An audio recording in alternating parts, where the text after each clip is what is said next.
Next, what we're going to talk about here is the manual safety conversion kit from SigMechanics.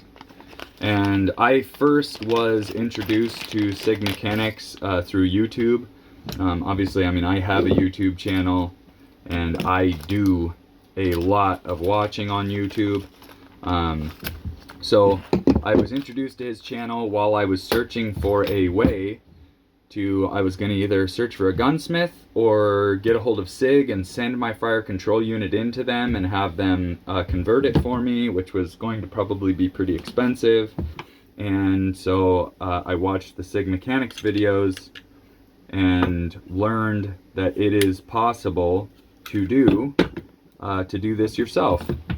So first off, the kit comes with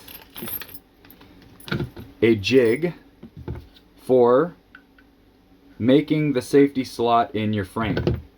Now that might work on the carry model frames, but this is an older model of the SigMechanics jig kit because his website was out of stock, and I was told by the owner of the website that they were out of stock because he's upgrading the jigs.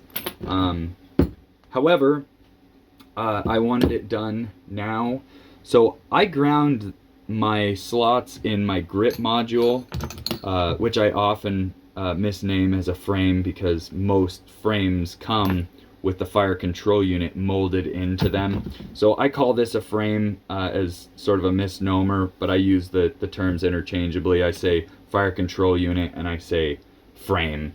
But as far as ATF is concerned and the government is concerned, this is the gun with a P320, and this is just a grip module, so not technically a frame, although I call it one.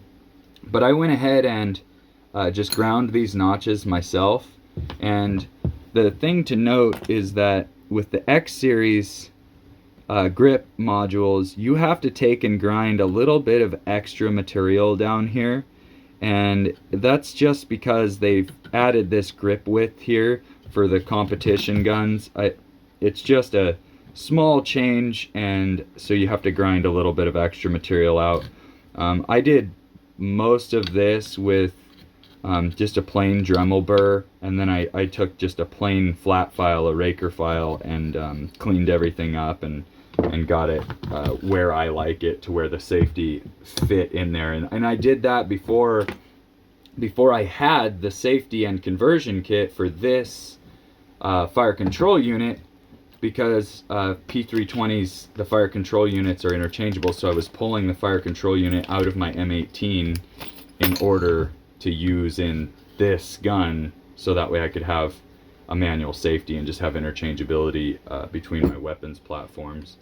So the jig, I fit it to the machine since I got it. It wouldn't quite work anyways, but I was able to get this ground out almost perfectly, matching my M18 and with no weird holes showing. The other jig that comes is for grinding the detent into your fire control unit. So the detent is this right here, and this shape right here is perfectly shaped into this jig, and this jig screws onto here. So this is not modifying a firearm for any kind of performance qualities. All it is adding a safety to this firearm. So I don't want anybody to get confused here and try and think that I'm teaching people how to build a weapon or how to build a fast shooting weapon. This is just to make a weapon have a safety mechanism, which I think is important. So but this is that jig. It worked very well. I have only one gripe, which I am pretty sure, I haven't talked to Edmund yet about it. I left a comment on one of his videos, but my one gripe is that it came with these two cutting bits, and This one is high-speed steel, and this one is tungsten carbide. But the high-speed steel bit was not high enough carbon or hardened enough to actually touch this fire control unit. This fire control unit is so hard, I can't even scratch it with the cutting edges of this bit, and so it just dulled the bit and it wouldn't do anything.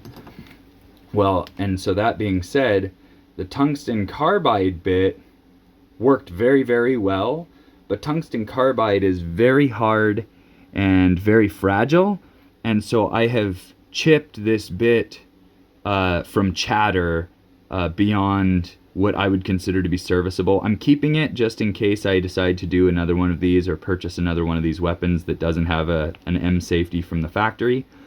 And the bit does still cut, but it is fairly well ruined, and so I had to do my finishing work, which I would normally do with the carbide. I had to do my finishing work with a diamond file, and you can see I got the detent pretty well where I like it. It comes off of fire and onto safe very stiffly, very difficult, and it comes off of safe and onto fire with a nice normal click detent. So that's how I like my safeties to operate. But my one gripe was that the high-speed bit was not actually hard enough steel to even touch this fire control unit, which for whatever it's worth is a very, very, very good sign. When I say this is very, very hard, very high quality steel, that's how I know, is that you know, this bit would not even touch this. So that's my one gripe, and I think he's probably fixed that in the later models, because like I said, I did not get this from SigMechanics. I got this from Rainier Arms, and they just had them in stock, as well as the MsafeT parts kit, and so I just went ahead and ordered everything from them, and the process went smoothly. It was a very easy process. It was very straightforward. There's a lot of videos and resources about taking these fire control units apart out here on the YouTubeverse, and so I think for the most part that it's pretty cut and dry, and everybody would have a pretty easy time doing this. So it's very, very, very easy. So we will go ahead and drop this back into the grip module.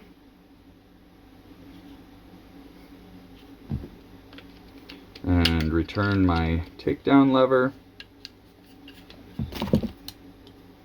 And